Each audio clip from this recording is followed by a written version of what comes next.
Great. I think folks started joining in. Hi, everyone.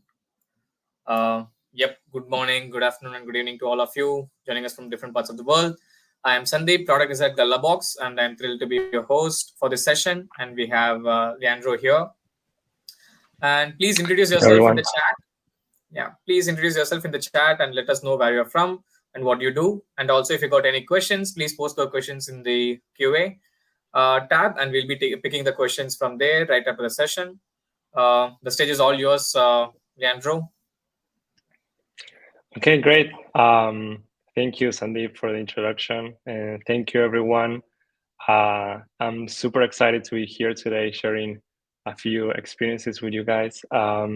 And yeah, so feel free to drop any question you might have in the question section right there in the right side. But yeah, I would love to also to know where you guys are coming from. So I will be reading. So we have people from Zurich, from India, New York. Amazing, amazing. So I'm super grateful to be here and share a couple of things that I've been learning through my journey. All right, so let's start. So I'm going to talk about team rituals and especially the relationship between how we learn and how important that is for our teams. The perspective of my talk will be around from a leadership perspective, but I think everyone can apply this to their own teams. Okay. All right. So I'm going to start today with this question that popped up into my head a long time ago while I was working with my teams. Something also too important to say is that I'm also a professor, so I have a connection with education as well. So I'm always curious about how people learn and develop through their career. Well, I see people joining here from South Africa. That's amazing. All right. Hello, everyone.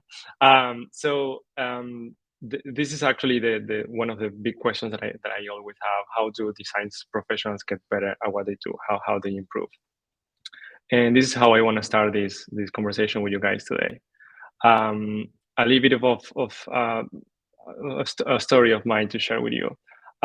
So a couple of years ago, when I was working for a big consulting company called Globant, I was a design director of the design studio, but actually it was the area of the design. I'm based in New York, but people actually were all over the world. And we were kicking a series of projects for an important client. Around that time, were 5 to 7 designers. But then we started to grow, right? We started to grow a lot, and we grew a lot from 5 to actually 30 plus 30, 32, 35 people in the team, all distributed in the world. And then this happened, 2020 happened, the pandemic happened. So what, what does it mean for us? And I think it was something that I think everyone at that time were trying to learn new things and how to operate within a team. So at that time, I put in place a couple of strategies that back then I wasn't pretty sure that they were going to work, but then later they showed me that actually they were incredibly powerful, and I want to share with you today about that. So I want to start actually with this question to you. What makes a team successful? In your own words, if you can put it in the chat, whatever you comes into your head, what do you think makes a team successful? So I want to hear from you.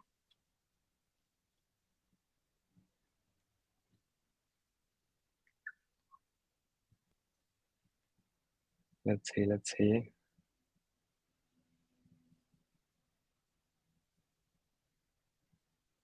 I can see here visibility, open communication, psychological safety. Interesting. Alignment on expectations. Perfect. Everyone feels sense of ownership. That's amazing. Feeling safe again. Working towards a common goal. Being honest. Transparency. Oh my God, this is amazing. Okay, thank you. Thank you for sharing that. And yeah, this is something that all of that actually involves how actually a team feel connected each other.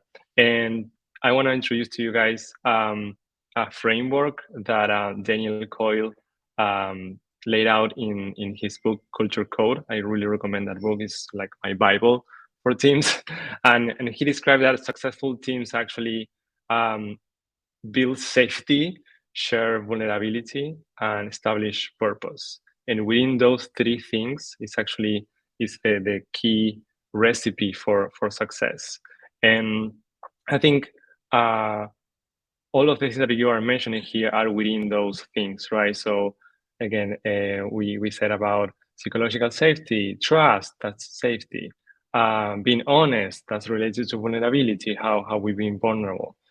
Communication, in order to communicate, we need to feel safe, and also we need to be vulnerable. Everyone feels a sense of ownership. Someone, Benita, you are saying that that ownership also needs to be with the purpose. What is the purpose that everyone has in that team? So I think I found this framework like really interesting to actually keep an eye on how our teams are being developed, how our teams are being maintained. I've been driven my whole career as a leader, as a manager within these three aspects. And today I want to give a focus on this specifically to tell you the story. That is psychological safety, right? So psychological safety, as you can read here, is a shared belief held by members of a team that team is safe for interpersonal risk taking. And that really caught my attention when I read that. This is a description from Amy Edmondson. She did a lot of research around psychological safety in teams. And when I read that, it's like, oh my God, this is great. This is amazing. This is actually the core of everything. So interpersonal risk taking, and I keep thinking about that. What does it mean, interpersonal risk taking? And basically, it means, that people can ask for help or they can seek feedback freely. They share information. They talking about errors and failures and experimenting. So I think having that actually, it's an amazing place to start. But then wait a minute. Something also clicked my head a few months ago. As I mentioned before, I have that passion for education, and I was like, wait, this looks similar to something. And and in May of 2023, I started mentoring in this beautiful community of ADP List. And this environment actually taught me that in every conversation I had, people were like very vulnerable. They were like sharing things with me. And actually, we were creating that safe space in our conversation. We need to create that safe space in order to actually share our experiences and grow, right? So again, I found the same thing, people asking for help, people talking about errors, people helping each other, right? And seeking for feedback, experimenting new things, and sharing information. We were like, growing a lot, like, sharing information about like how we can be better in some specific area. And experimenting new things altogether. So I have another question for you, actually. That is, what else do you experience in ADP Lead sessions? If you happen to had a couple of sessions with ADP Leads with a mentor, or you as a mentor having with a mentee, do you experience? What else do you experience? So I wanna hear from you as well.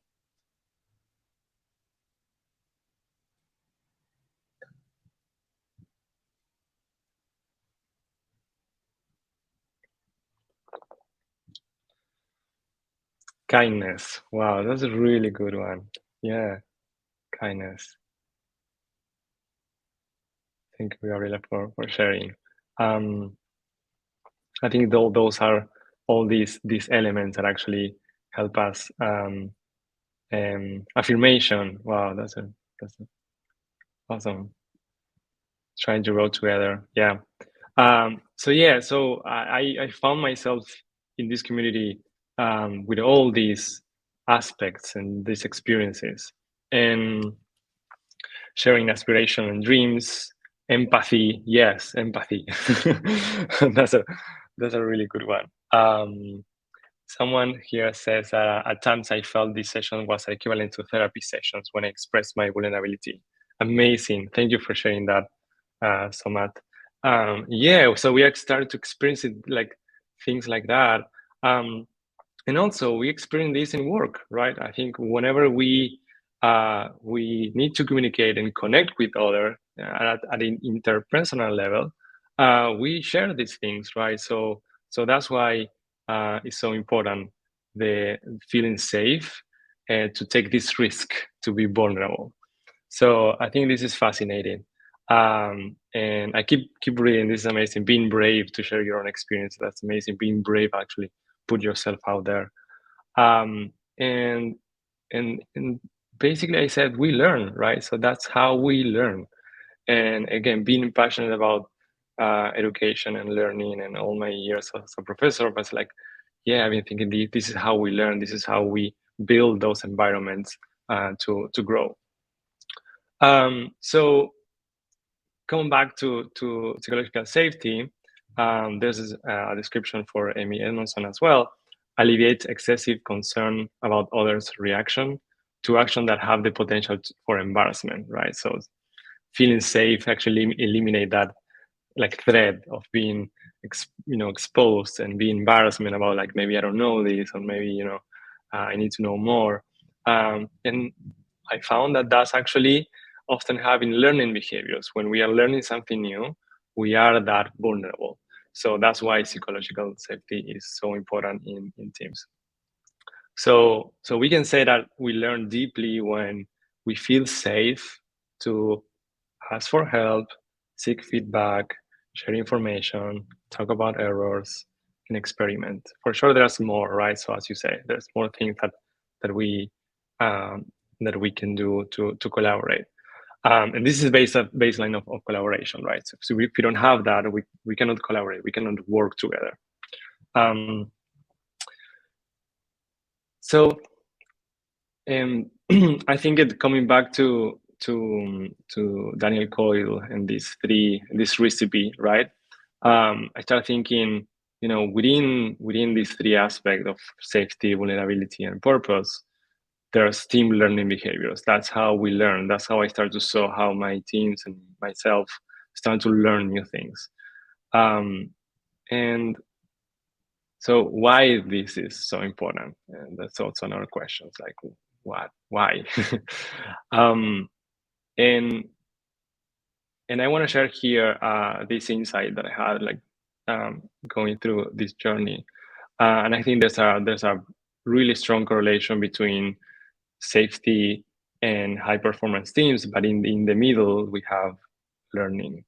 So if the team feels safe, it allows to actually learn, right? So as we saw before, having that environment, we learn. So we start to develop learning behaviors. So we start to be better and learning new things, more agile, right? Um, those learning behaviors, as the little alien here can say to say some things.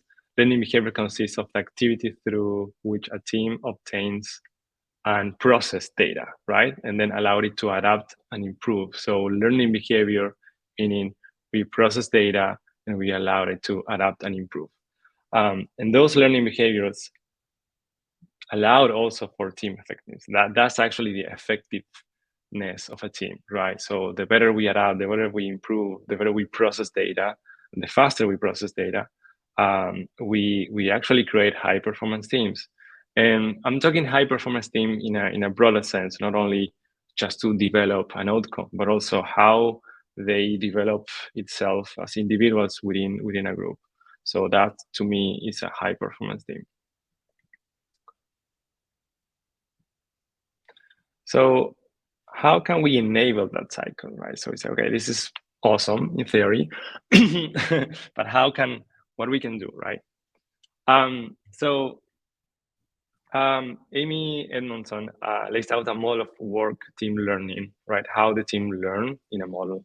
And she laid out these four pillars: conditions, beliefs, behaviors, and outcomes.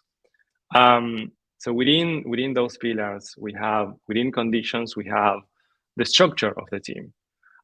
Within the belief, we have the purpose. What is actually the belief system that they create, and actually that's a purpose that they have.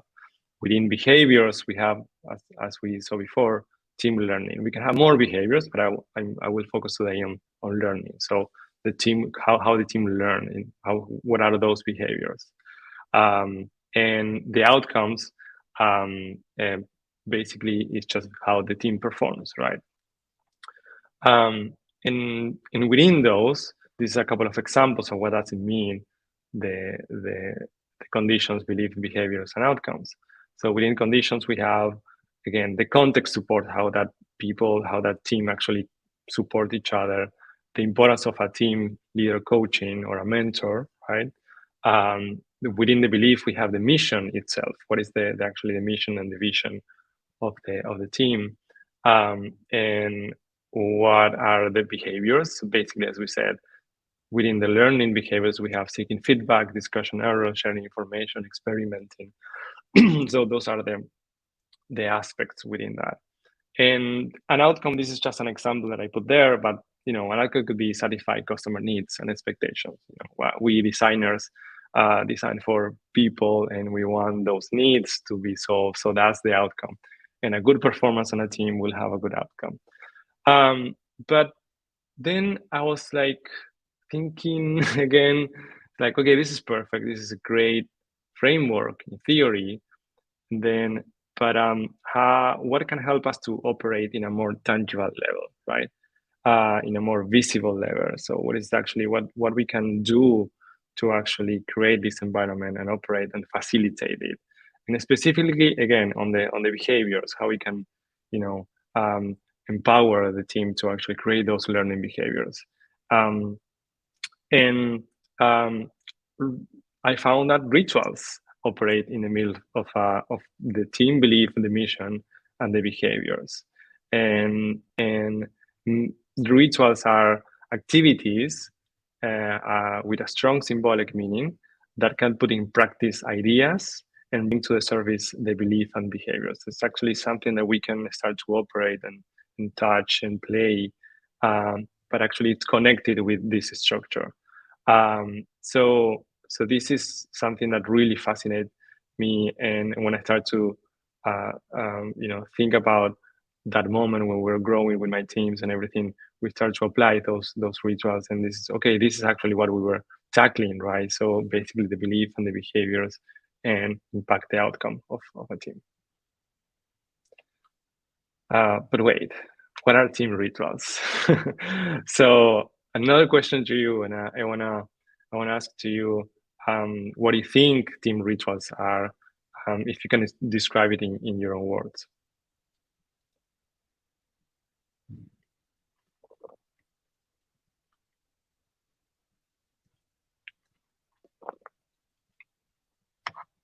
Let's see. Maybe you can think some activities that you are already doing in your teams. What does it mean rituals to you?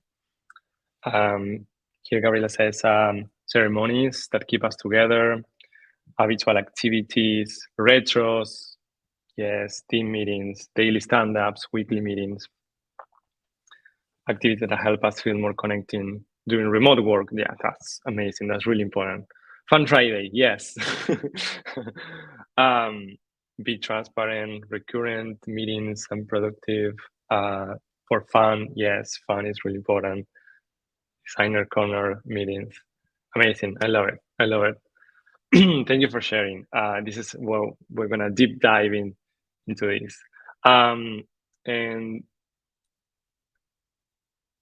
And yeah, so as you guys describe, everyone here describe, rituals are activities with a strong symbolic meaning running through a period of time. That's basically the whole explanation.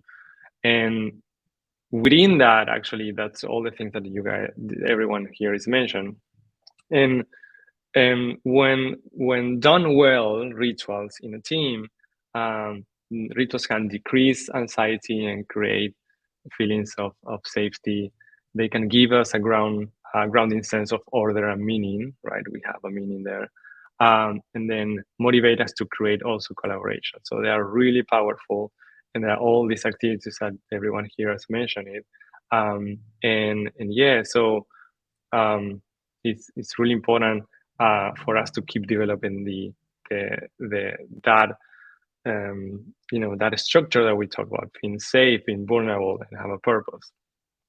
um, I love this way of seeing rituals as well, and I saw it in my teams as well, and that's really important to me. Rituals as a form of investment. What does it mean, an investment? So I think by prioritizing relationship toward tasks, sometimes we are very focused on task and deliver and everything, but if we prioritize for those, connections through those rituals, those relationships, people gain another dimension of collaboration. They start to connect in a different way. So I think thinking about rituals as a form of investment for your team, that's also the key. That's really important. Um, and that collaboration starts to compound through time. And then rituals are highly cooperative touch points. And this is, you can see this in every type of group, right? Sport groups, militaries, and every type of group. Sometimes those groups are designed to have very highly cooperative touch points. And it happens through those rituals, through those recurring activities. So I think this is also really important. And in remote environments, someone was mentioned there how important it is for remote teams. I think right now it's indispensable. It's like it need to be there. We need to have those in order for create those cooperative touch points. And I've been reading actually this morning that more and more people are working from home, and that everyone knows that we are in that hybrid situation right now where we go to the office or from working from our homes. And I think this is really important to have those touch points. So rituals also can be seen as different categories. So we have pre-performance rituals. Those could be very helpful when before a stressful task, for example. So they can increase a performance by creating focus and confidence prior to taking that challenge. So we can build those pre-performance rituals. We can have something before that specific task. We have post-change rituals. So again, we are living in a moment that everything is changing so fast. So this can help people deal with negative events by reducing grief or increasing feeling of control. Again, back then in the pandemic, rituals of post-change helped me a lot, my team, to actually face through that crisis.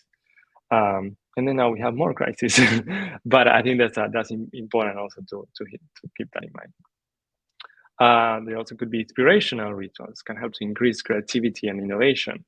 Someone here mentioned fun. I think fun is really also important to be there. Talking about learning, right? So I think going to that mindset of being safe, right, and being vulnerable. I think being playful is also really important to play and get inspired, and the creativity there grows. And then we have resilience rituals that can help people deal with difficult times, conflict, and failure as well. I think that the more also we interact each other, the better. And then we have relationship building. So these are maybe the more common, or maybe the ones that we use the most, because sometimes those are the easier. But they can help increase team motivation and cohesion and create a sense of belonging. Through this is amazing to me, through different type of stories and symbols and history making. So we have all these good things that we can do to create that relationship. All right, and now we are talking about rituals. I want to share a story that shows how important rituals can be. And I've been always fascinated by this story. So Ernest Shackleton was one of the most renowned leaders of the Antarctic exploration era. This story happened during the time where explorers were competing to be the first ones in reaching the South Pole, right? At that moment when we didn't know too much what happened there. So everyone's like having a race. And along their journey to the South Pole, he and his crew got stuck in the ice, basically. They couldn't move forward with the boat. And they were going to actually to South Pole in the middle of Antarctica. And they get got stuck there for 2 years. It wasn't something like a couple of weeks and then they go back. It's like 2 years. They basically they've been living there. They're actually surviving there. So I found myself fascinated by Shackleton's effort to keep his men sane and alive in this very difficult situation. And all men survived and they made it back safely. There were 28 people. They they went back alive. So how they do it, right? Um, well, um, they Shackleton, as a leader, prioritized what he called at that moment mental medicine. So there's studies. There's also a book if you guys want to read. I think it's a movie as well. But the strategy centralized around rituals, right? Mental medicine was rituals, were activities that they were performed during a set of time that get people together and motivated to continue. So he brought them closer, gave them daily life meaning, and he avoid boredom by giving them a chance to create and connect, right? So there were haircuts competition, they were playing soccer, football, depends on which part of the world you are. And they scheduled time to play with dogs, for example. And I think that was really important to actually prioritize for those moments. So I loved how Shackleton, as a leader, actually create that space because he understood, as everyone need to understand, I think, move forward, that we are creatures of connection. We crave connection and belonging, and with rituals, reinforced. We are reinforcing that aspect. All right. So you may ask, all right, how we do it? How to do this? And I found this recipe that is composed by three steps. And step number one is set up time to collaborate with your team and ideate for rituals. So also create time and prioritize as Shackleton to actually think about that. It's like what we can do. What are and you can call it rituals. Let's actually give it that meaning. It's just not an activity or just otherwise could be feel like it's something meaningless. No, it's like let's do these rituals for ourselves. And um, the step number two is actually agree upon and set up the cadence and the structure. It's going to be in meetings or within meetings, or it's going to be once per week, or how many times per week or per month. We can create KPIs around rituals. How many rituals did we perform this year? And step number three, practice rituals and iterate as you explore. I think it's really important also to let that evolve. Rituals need to evolve, and also sometimes they are spontaneous, right? So, and also they are optional. Don't force it. That's really important. I think the collaboration aspect of the ritual is very, very important. And they might be already there. Sometimes there are activities that we do as a team. And I think also we can pay attention to that and say, yeah, what about this? And let's actually make it more memorable. Let's actually make time and actually do it.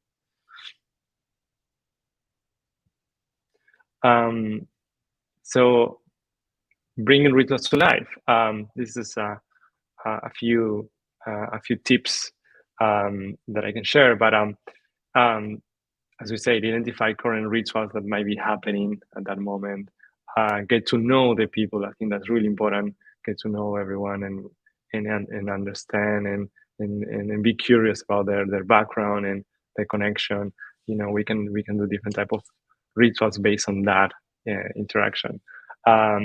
Customization is the key here. The aliens brings something that says prefabricated teams bonding exercise is a recipe for boredom.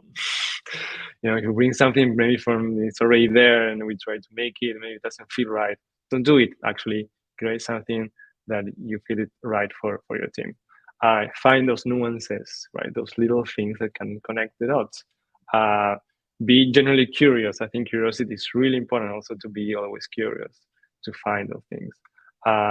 Find those notes that connect the team. Be playful, please. This is really important as well. Don't make it too heavy or to another task. So this actually need to be fun. Be intentional and be present. That's always very very important.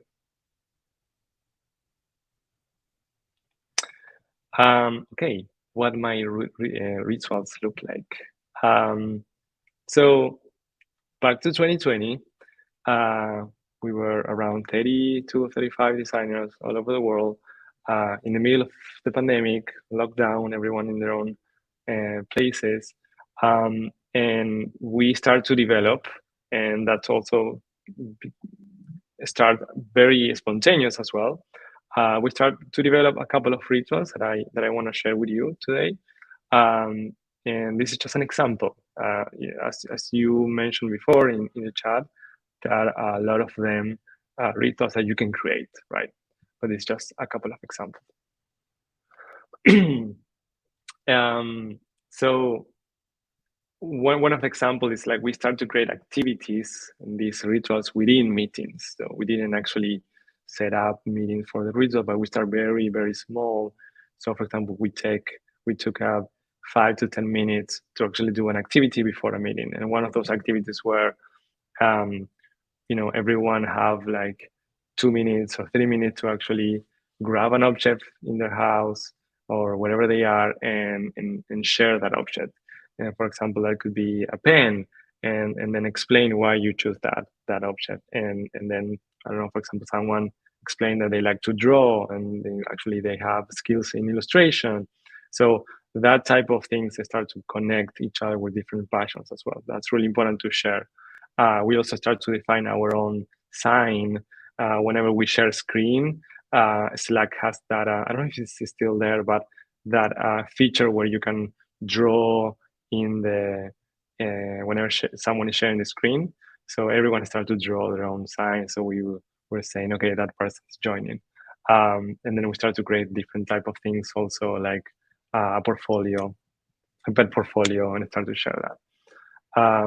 Another one really important are, someone mentioned it here in the chat as well, one-on-ones. One-on-ones are actually, you can make it a ritual.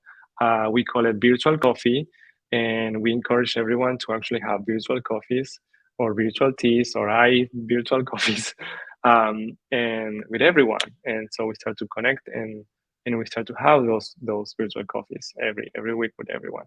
And we start to share that, and encourage. Um, Another one was automated workflows and bots. That also helped me and my team a lot. We start to generate healthy reminders and then also report uh, the happiness of of the team, and everyone start to report how they feel. But having the help of a tool that also could be, recurrent and trigger. And I think right now with AI we can do even more. I think that's amazing. And then, when we start to also share that the happiness, we start to also measuring that, and this was wonderful because we start to share with each other as a data point, how we felt during the week, and we can all share that, and we can all see that happiness is not always a peak, it's not always on top. We also have like sometimes like patchy roads and not good days, and that's okay. And also we share it and we talk about, and that was amazing. And then with automation also we have the pizza toppings of the week. So we have like these random questions that the bot asks to the people and throw through Slack. Um, and in this case, it's what the hottest place you've ever been to. Someone says like Southern in Spain or Buenos Aires in Subway Line D at 5 p.m. So and again, and that starts to create that connection. And then sharing also in Slack how we feel. That's also really important. So we start to create connections. Shout outs. This is my favorite.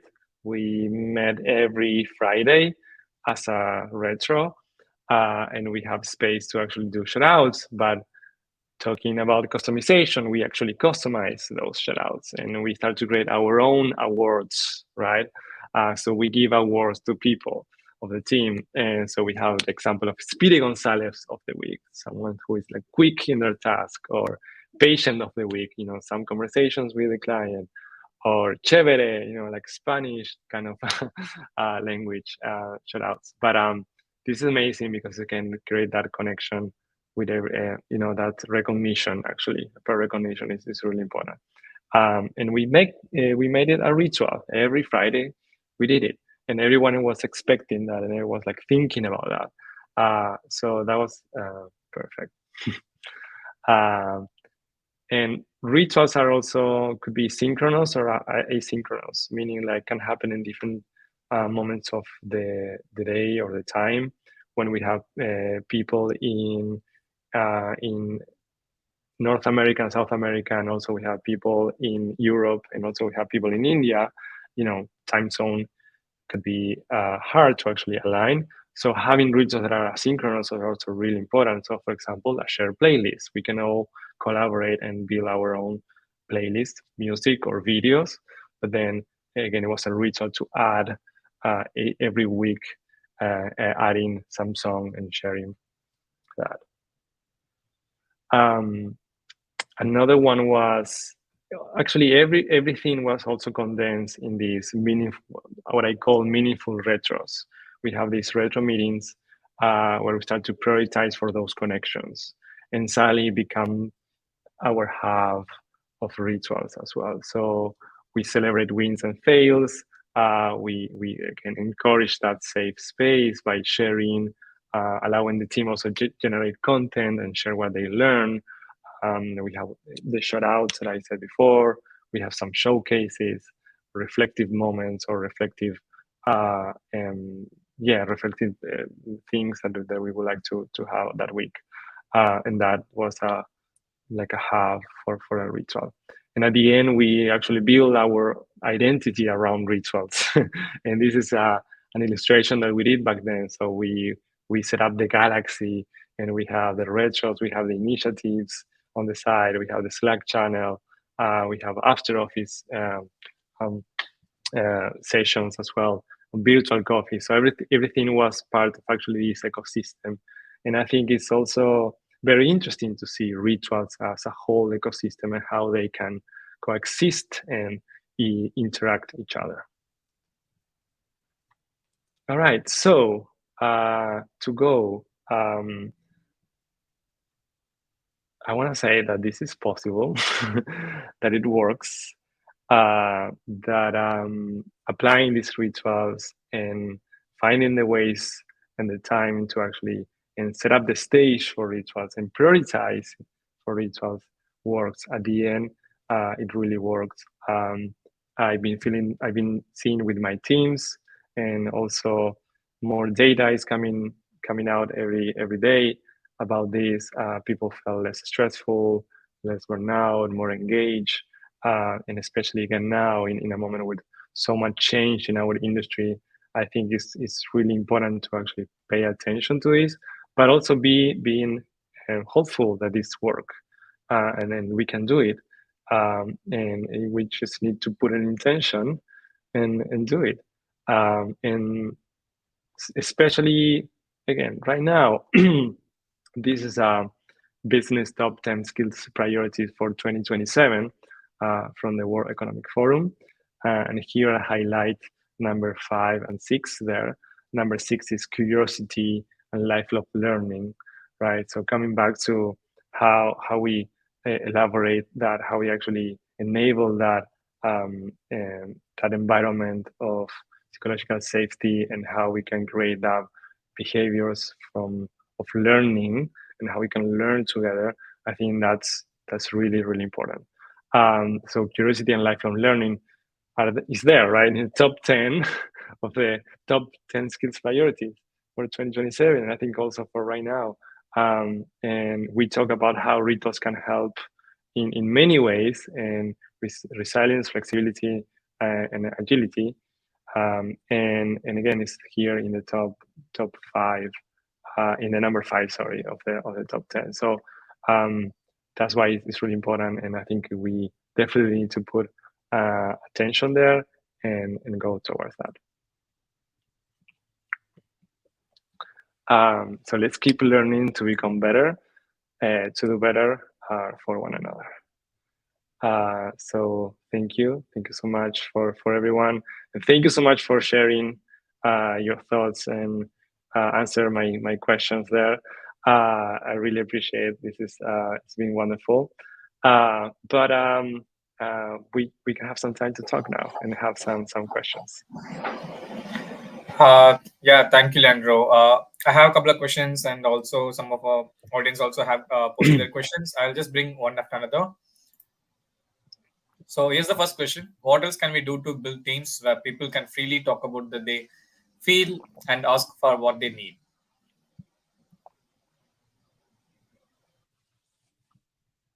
Oh yeah, these are the questions for from me to you guys to Okay. reflect. Yeah, so I want to also leave that question. We don't have to answer right now. It's just for us to reflect and what else we can do, right, to build those uh, teams. And if we see in this way, how we can actually build that space where people can freely talk about what they feel. That's all really important. Ask for what they need. I think that's build the thing. But you can keep that question in mind to keep thinking during the week and during this time. Awesome. I do have similar question on the same lines. Let me bring it to the stage. Yes, this is another one for you guys. And then how we can facilitate spaces where people can design their own rituals. We talked about before. I think that that's very important also as well to see how we can also, allow that space to also start to learn together and foster better connection. I don't have all the answers, but I just want to share that with you so we can keep thinking what else we can do and how we can facilitate those spaces. And as I said before, it doesn't matter if you are a leader or a manager or a senior designer or a product manager. It doesn't matter where you are in that team or what is your role, but I think everyone can start thinking about that and can start to bring that to the team. And this is something that should be, again, horizontal, and it should be very collaborative, and it should be very open to talk about, like, let's actually include these rituals. So let's call them rituals. Let's actually create those things. Yeah. Great. So we have questions from our audience. There's a question from Mansi. It's tough to bring introverts to participate and get excited about rituals. It was important for me to offer them a platform and comfort during the meetings, but I faced resistance from them and then from others too. How to encourage their involvement? Yeah, that's really, really, really good question. I think the key there is customization, and that's why I say, like, we need to customize it around our team to really understand every individual of the team, and I think that's okay. Also, if there are some introverts, of course, and there are extroverts, but I think something that it can be built for everyone. I think that's important. I think the key also is, like, allow them to build their own thing. And if people feel introverts, maybe they will build something around those boundaries. Uh, and I during when I said that during 2020 we have, of course, the pandemic and everything. I found myself with two mindsets in my team. At that moment, there was a mindset that during that crisis and that really really tough moment, the way to go through that crisis, they were like, you know, I want to do something. I want to do something for the people. I want to be involved in do something and be there for the most needs. and we allow the space for that, for people actually doing that, maybe a side project or maybe an application to actually help the hospitals to do something. So people want, there was a mindset, a type of mindset of people that they want to actually be active. And there was another mindset that they didn't want to get involved, and they wanted to go through the crisis in a different way. That it was like, I need some pace from this subject right now because it's too much for me, so I need distraction. So I need to do my work, I need to do something else, or let's don't talk too much about this because I already, when I go back home I see the news and everything. So and I identify those two mindsets, and we start to actually elaborate. And actually the treatment also is different. You can give tasks to the people who want to be active and do something, but also you can give space for the people who need that space. So I think there's different ways to do that. But I think I will say involve those introverts as well, and ask them, how they want to participate, and they want to participate. Okay, uh, but uh, but yeah, I think you're doing right. You're offering them that platform, comfort, uh, but maybe find the ways, how they want to be involved. Maybe just one-on-ones, and that's it. But yeah, I think we need to keep thinking of that as well. It's a really, really good question. Thank you.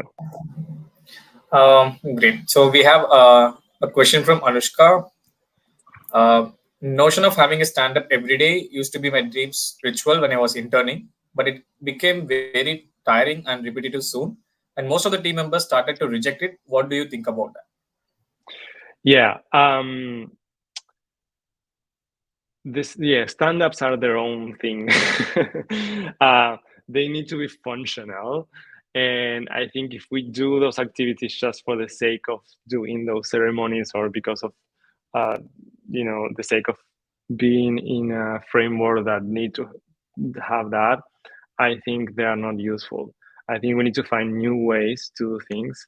I think if if that particular ceremony is not working the way it's intended, I think, or the ways it's designed, I think we can find different ways. I found myself uh, using Slack bots and workflows and automatic workflows, and that's worked really, really well with my teams. And don't push for actually, we talk about synchronous and asynchronous. Um, and I think that that's also really important, to have that sense of time. It doesn't have to be everything at the same time. Sometimes maybe we can do it, in different aspects. Um, but yeah, if you feel like start to be tired and repetitive, I think it's also allow yourself and your team to actually change it, and again, involve them. Like, how you want to do this? What is the best way actually to do that? How we can do this ritual in a different way? Um, but yeah, stand-ups are an interesting thing lately. Hope that Yeah, helps. so that is one question. How can we balance play and productivity? Ooh. Um, I don't know how we can balance that. That's the answer. Um, to be honest, I don't know. I think it's again, it's a matter of like, of practicing and playing that. But I think what is important is just to, besides the balance, I think it's important to actually prioritize that. Usually we prioritize for productivity, and the teams prioritize for that, for the outcome. But I think it's also, as we saw in the Shackleton story, I think we need to prioritize for play as well. We need to actually think about that and start to put it in. Rituals are a way to actually make it more formal. It's like, let's play, let's allow us to play. The balance is difficult. The balance is not easy. It depends on each team, each project. But I think the question there will be how we prioritize, how we can prioritize that best. And yeah, I think what we talk in this session could help also find creative ways of doing that, create or using different tools, or try to make it in a different way. So I think at this time also we need to be more creative, um, in order to actually find that balance. Great. Since we are in short of time, we'll take one last question. Um, Okay. yeah, I'll bring it to the stage. How can you inspire fellow team members to establish fresh team rituals and ensure their continuity over time? Yeah. Um, I think I start to sound very repetitive. I'm sorry, but I think ensuring the continuity over time, um, it's also important. So the maintenance of these rituals is also very important. So there need to be someone or a group of people, you know, involved on thinking on how to maintain that and actually create the whole process and running those rituals. Um, and I think the continuity is part of, make it very customizable, very tailored to your teams, so they can feel that inspiration. And in my experience, that was a very good recipe. Don't force anything, but just let them start to create. And maybe in the middle of a ritual, they create another one, or that ritual starts to die, and then they start to generate a different thing. So I think also keep it very. I think the word playful here is also could be a good addition. I think being playful and trying to be playful is kind of sure you to have that continuity. But also the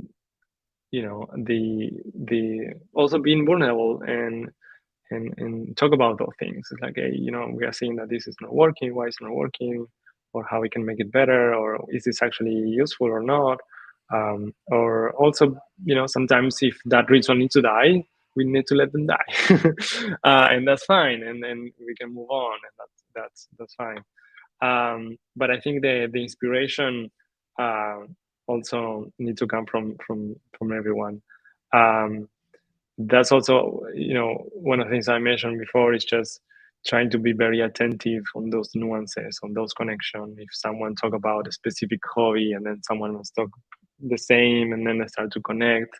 um, and and also, uh, again, this is a collaborative work. This is, I think, building also a team who can actually think about, or giving that task to think about rituals as a team, can help, because this is a very big task. Sometimes maintaining these rituals are not easy.